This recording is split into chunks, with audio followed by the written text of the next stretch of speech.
चलिए अगले क्वेश्चन को देखते हैं और देखते हैं क्या कह रहा है। Which act extended the principle of communal representation for Sikh Indian Christian Anglo Indians and Europeans. मतलब क्या हुआ कि पूछ रहा है कि किस अधिनियम ने सिखों को भारतीय ईसाइयों, आंग्ल भारतीयों और यूरोपीय लोगों के लिए सांप्रदायिक प्रतिनिधित्व के सिद्धांत को बढ़ाया। तो इसका आंसर क्या हो जाएगा? आंसर हो जाएगा भारत सरकार अधिनियम 1919, यानी कि B option, government of India act 1919। This is the right answer. चलिए इसके बारे में थोड़ा सा देख लेते हैं 1919 एक्ट के बारे में। देखिए इसी अधिनियम को मोंटेग्यू चेम्सफोर्ड रिफॉर्म भी कहते हैं। मोंटेग्यू चेम्सफोर्ड रिफॉर्म भी कहते हैं। ठीक है, 1919 का जो रिफॉर्म, फेमस रिफॉर्म था। इस अधिनियम ने द्विशासन प्रणाली यानी कि बाइकैमरलिज्म भी स्टार्ट किया था। द्वि प्रशासन प्रणाली, ठीक है, प्रांतीय स्तर पर कार्यकारी शक्तियां का वितरण की शुरुआत की थी। इस अधिनियम ने सिखों, भारतीयों, ईसाइयों और आंग्ल भारतीयों और यूरोपीय लोगों के लिए अलग अलग निर्वाचन प्रदान करके अलग अलग निर्वाचन, सेपरेट इलेक्टोरेट, अलग अलग निर्वाचन प्रदान किया था। ठीक है, अलग अलग निर्वाचन प्रदान किया था। सांप्रदायिक प्रतिनिधित्व के सिद्धांतों को इसने आगे बढ़ाया था। अच्छा, अगर मैं बात करूं इसमें India government of India act 1858, तो देखिए ये एक जो है 1857 के बाद क्राउन रूल स्टार्ट हुआ, यानी कि क्राउन रूल स्टार्ट हुआ, कंपनी रूल क्या हो गया, खत्म हो गया। और इसके बाद एक नया पद बनाया गया भारत के लिए, जिसको राज्य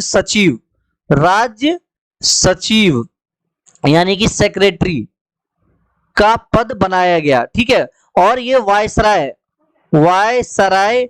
का पद, जिसके पहले वायसराय थे लॉर्ड कैनिंग। पहले वायसराय कौन थे? Lord Canning.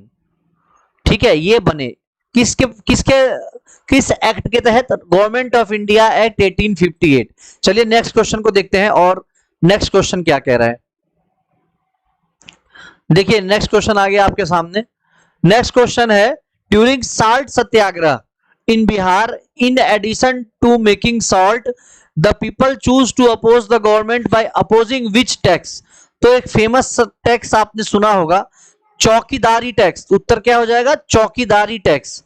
देखिए अगर चौकीदारी टैक्स के बारे में मैं बात करूं तो बिहार में 1907 की अवधि में 1907 में जो है ये चौकीदारी टैक्स किसानों के लिए बनाया गया था, किसानों से लिया जाता था। ठीक है, किसानों से लिया जाता था। राज्य के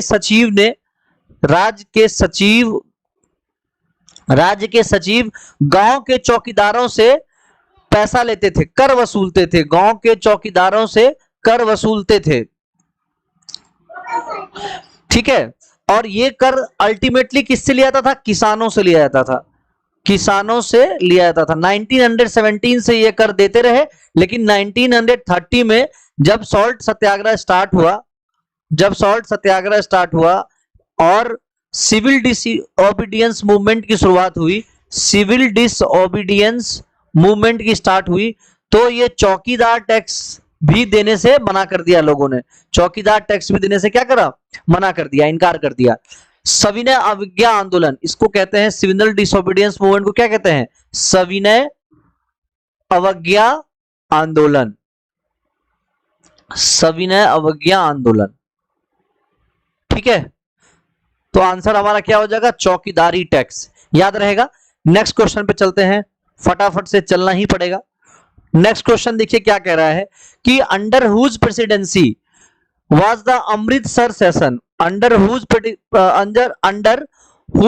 presidency Amritsar session of INC held to condemn the Jallianwala Bagh massacre. Jallianwala Bagh massacre, देखिए बहुत इंपॉर्टेंट क्वेश्चन हो जाता है। इसका आंसर है हमारा मोतीलाल नेहरू। क्या आंसर है? मोतीलाल नेहरू। अमृतसर सेशन के जस्ट बाद ही जलियांवाला बाग कांड हुआ था, फेमस। आपको डेट भी याद होना चाहिए, 13 अप्रैल 1919। 13 अप्रैल 1919 को जलियांवाला बाग कांड हुआ था। और अगर मैं बात करूं कि कौन सा कमीशन था जो इसकी जांच के लिए बना था, तो वो था हंटर कमीशन। हंटर कमीशन, ठीक है। जलियांवाला बाग कांड की हत्याकांड की निंदा करने के लिए अमृतसर में कांग्रेस ने इस सत्र का आयोजन किया था, अमृतसर में, जिसकी अध्यक्षता मोतीलाल नेहरू जी ने की थी। मोतीलाल नेहरू जी ने की थी, ठीक है। अच्छा, किसके ऑर्डर पे हुआ था? देखिए, दो लोग थे, एक तो थे जनरल ओ डायर और एक थे general R Dyer. General R Dyer, ठीक है। तो जनरल, इनका पूरा नाम था general Reginald, general Reginald Dyer, Reginald Dyer, ठीक है। इनकी प्रतिनियुक्ति की गई थी वहां पर, और जनरल रेजिनाल्ड डायर ने 13 अप्रैल 1919 को पंजाब में इकट्ठा हुए लोगों पर गोलियां चलवाई थी। और ऑर्डर किसने दिया था? ओ डायर ने। ऑर्डर कौन दिया था? ओ डायर ने। तो ये जो हमारे उधम सिंह जी ने जिनकी हत्या की थी इंग्लैंड जाके, वो थे General O Dyer. R Dyer तो खुद ही मर गए थे ब्रेन स्ट्रोक्स की वजह से। इनको ब्रेन स्ट्रोक्स भयानक लगा था और बहुत बुरी मौत मरे थे, मरना भी चाहिए था, ठीक है। 1919 की बात है। अच्छा, ये जो मारे थे, कब मारे थे उधम सिंह? ये मारे थे 13 मार्च 1940। दोषी तो यही थे मेनली जनरल ओ डायर, क्योंकि इन्होंने ही ऑर्डर दिया था, इनको ऑर्डर दिया था। अब मैं इन क्यों बोल रहा हूं, इसको ऑर्डर दिया था जनरल ओ डायर ने, इस आर डायर को ऑर्डर दिया था कि जाओ गोली चला के खत्म कर दो, ठीक है। सारा डिटेल लगभग मैंने बता दिया, तो जो भी क्वेश्चन बनेगा अब आप कर लेंगे। चलिए नेक्स्ट क्वेश्चन पे चलते हैं। नेक्स्ट क्वेश्चन बहुत ही इंपॉर्टेंट। देखिए, क्वेश्चन ये है, which of the following was the centre of trade for east India company till 1687? 1687 की बात कर रहा है, तो इसका आंसर क्या हो जाएगा? सूरत। ऑब्वियस सी बात है कि ईस्ट इंडिया कंपनी को अनौपचारिक रूप से माननीय ईस्ट इंडिया कंपनी या केवल जॉन कंपनी के रूप में भी हम जानते हैं, ठीक है। और ईस्ट इंडिया कंपनी की स्थापना जो हुई थी दिसंबर 1600, ये फॉर्म हुआ था, कंपनी लगभग फॉर्म हुआ था, ठीक है। और भारत में कंपनी की पहली यात्रा हुई थी 1601 में, और ये किन्होंने की थी? सर जेम्स लैंकेस्टर द्वारा। सर जेम्स लैंकेस्टर द्वारा यात्रा हुई थी, और 1603 में ये वापस चले गए थे, ठीक है। इस यात्रा के दौरान कंपनी का पहला कारखाना इंडोनेशिया में जावा द्वीप पर बैंटम में स्थापित किया गया था। जावा द्वीप पर बैंटम में स्थापित किया गया था, बैंटम नाम के एक जगह पे स्थापित किया गया था, ठीक है। और 1608 में सूरत में 1608 में पहली कंपनी बनाई गई थी। लेकिन याद रहे कि यह कंपनी अभी मुगल्स के परमिशन के बगैर बनी थी, मुगल ने परमिशन नहीं दिया था। 1612 ईस्वी में बैटल ऑफ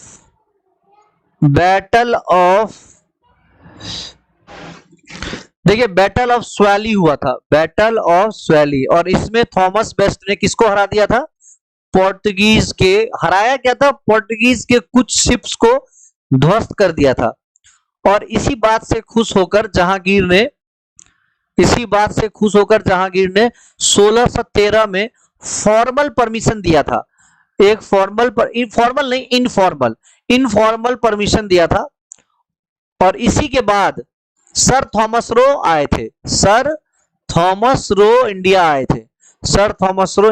थे, ठीक है। और फिर इसके बाद कंपनी मुगल्स के परमिशन के बाद फिर फारूक सियार ने फरमान जारी करके बकायदे ब्रिटिशर्स को इंडिया में ट्रेड करने के लिए परमिशन दे दी थी, ठीक है। चलिए नेक्स्ट क्वेश्चन पे चलते हैं और देखते हैं अगला क्वेश्चन क्या कह रहा है। देखिए, अगला क्वेश्चन आ गया जो मैं पहले बता रहा था आपसे कि which of the following pairs of organisation with their founder incorrectly matched किससे है? तो देखिए, पहला ऑप्शन है ज्योतिबा फुले सत्यशोधक समाज, एकदम सही है, कोई गलत नहीं है। उसके बाद है विष्णु शास्त्री पंडित, विडो रीमैरेज एसोसिएशन, ये भी ठीक है। तीसरा है पूर्ण सार्वजनिक सभा, एमजी रानडे, ये भी सही है। तो हमारा आंसर क्या हो गया?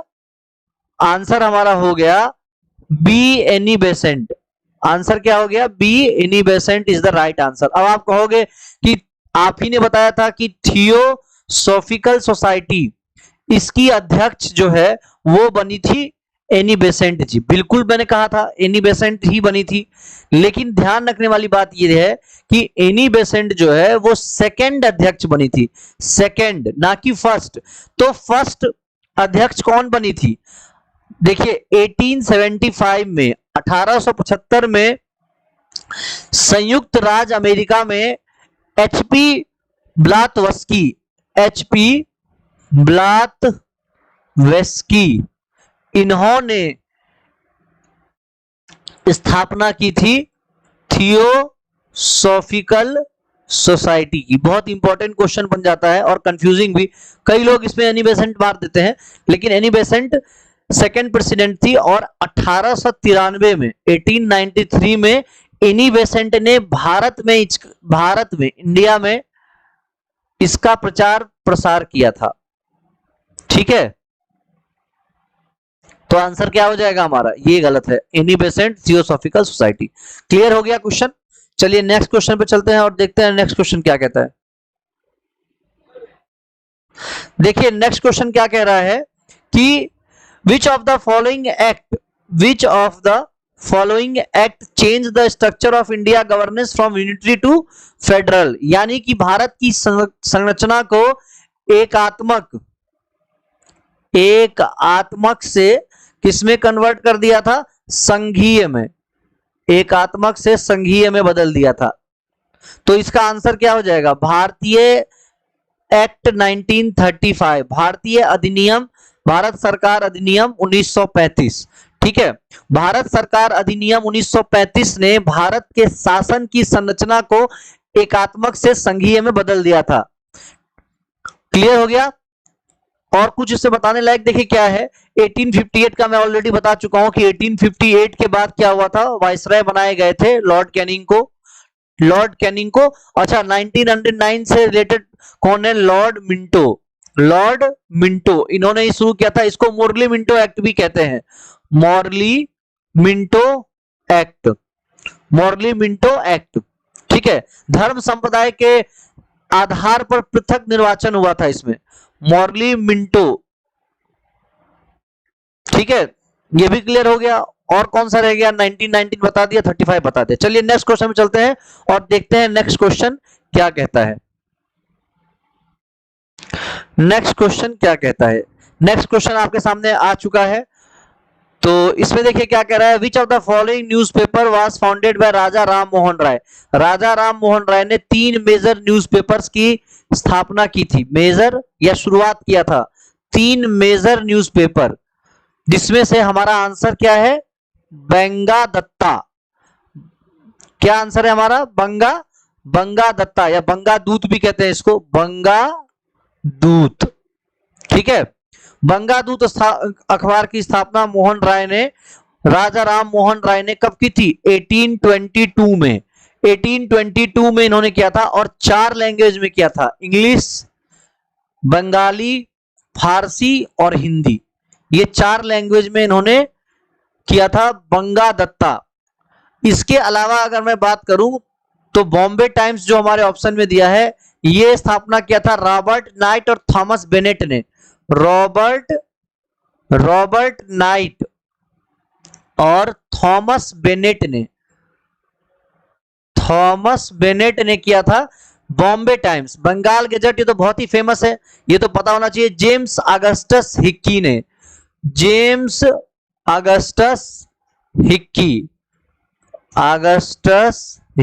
ने किया था। ठीक है, बंगाल गैजेट। और लास्ट वाला जो है राष्ट्र गोफेर, इसकी स्थापना दादा भाई नौरोजी ने किया था, दादा भाई नौरोजी ने किया था। ठीक है, अब राजा राम मोहन राय द्वारा और 2, एक अल हिलाल नाम की न्यूज़पेपर की भी स्थापना राजा राम मोहन राय ने ही किया था। एक न्यूज़पेपर और है, ये आप बताइएगा कमेंट बॉक्स में, या आप ढूंढिए कि किस न्यूज़पेपर की स्थापना राजा राम मोहन राय ने की थी इसके अलावा। चलिए नेक्स्ट क्वेश्चन को देखते हैं और आगे बढ़ जाते हैं। देखिए अगला क्वेश्चन क्या कह रहा है, अगला क्वेश्चन है which of the following slogan was given by moderate leaders. तो मॉडरेट लीडर्स की अगर मैं बात करूं तो मॉडरेट लीडर्स के द्वारा इनकलाब जिंदाबाद, ये तो नहीं दिया गया था इनकलाब जिंदाबाद। आप मोस्टली भगत सिंह के द्वारा ये नारा सुने होंगे, हालांकि ये भगत सिंह ने नहीं दिया था नारा, ये किसी और ने दिया था, भगत सिंह ने इसको बाद में पॉपुलराइज किया था। अगला है साइमन गो बैक, ये भी किसने दिया था, ये भी दादा भाई नारोजोई, सॉरी दादा भाई नारोजी नहीं, ये इनकलाब जिंदाबाद साइमन गो बैक जो है लाला लाजपत राय, बाय मिस्टेक मैंने ये लिख दिया लाला लाजपत राय। हालांकि ये भी लाला लाजपत राय नहीं दिए थे, इन्होंने बस पॉपुलराइज किया था इसको लाला लाजपत राय, इसी चक्कर में इनकी मृत्यु भी हो गई थी, लाला लाजपत राय। और तीसरा है डू और डाई, ये फेमस किसने दिया था, महात्मा जी ने। बहुत सारे बच्चे ये आंसर मारेंगे महात्मा गांधी, लेकिन ध्यान रहे महात्मा गांधी ना मॉडरेट थे और ना ही एक्सट्रीमिस्ट थे, ना मॉडरेट थे ना ही एक्सट्रीमिस्ट थे, ना मॉडरेट थे ना ही, ठीक है, महात्मा गांधी ना मॉडरेट थे ना एक्सट्रीमिस्ट थे। तो आंसर हमारा क्या हो जाएगा, सत्यमेव जयते। सत्यमेव जयते देखिए मदन मोहन मालवीय ने किया था, मदन मोहन मालवीय जी ने दिया था, मदन मोहन मालवीय ने दिया था। तो इसका आंसर क्या हो जाएगा, हमारा आंसर हो जाएगा बी। अब देखिए इनकलाब जिंदाबाद जो है वो दिया गया था हसरत मोहानी के द्वारा, किसके द्वारा, हसरत मोहानी के द्वारा, हसरत मोहानी, याद रखिएगा हसरत मोहानी के द्वारा दिया गया था, और भगत सिंह ने बाद में उसको पॉपुलराइज किया था। अच्छा Simon go back, Simon go back Yusuf Meherally के द्वारा दिया गया था, यूसुफ मेहरेली के द्वारा दिया गया था, और इन्होंने बाद में पॉपुलराइज किया था लाला लाजपत राय ने, ठीक है। अच्छा महात्मा गांधी ने डू और डाई कहा था, कब कहा था, 1942 में कहा था, ठीक है, करो या मरो। लेकिन ये पहला ऐसा टाइम था जब गांधी जी थोड़े से हाइपर हुए थे, और वो गांधी जी के द्वारा थोड़ा सा एक वायलेंट तो मैं नहीं कहूंगा, लेकिन थोड़ा सा एक वायलेंट एग्रेशन कह सकता हूं मैं, एग्रेशन शो किए थे गांधी जी इसी 1942 के क्विट इंडिया मूवमेंट में, ठीक है। एक मैं क्वेश्चन आपको पूछता हूं कि क्विट इंडिया मूवमेंट किस डेट से शुरू हुआ था, मैं थोड़ा हेल्प कर देता हूं, देखिए अगस्त में हुआ था, अगस्त 1942 में, तो आप मुझे बताइएगा एग्जैक्ट डेट क्या था, ठीक है। चलिए आगे बढ़ते हैं, नेक्स्ट क्वेश्चन को देखते हैं फटाफट से।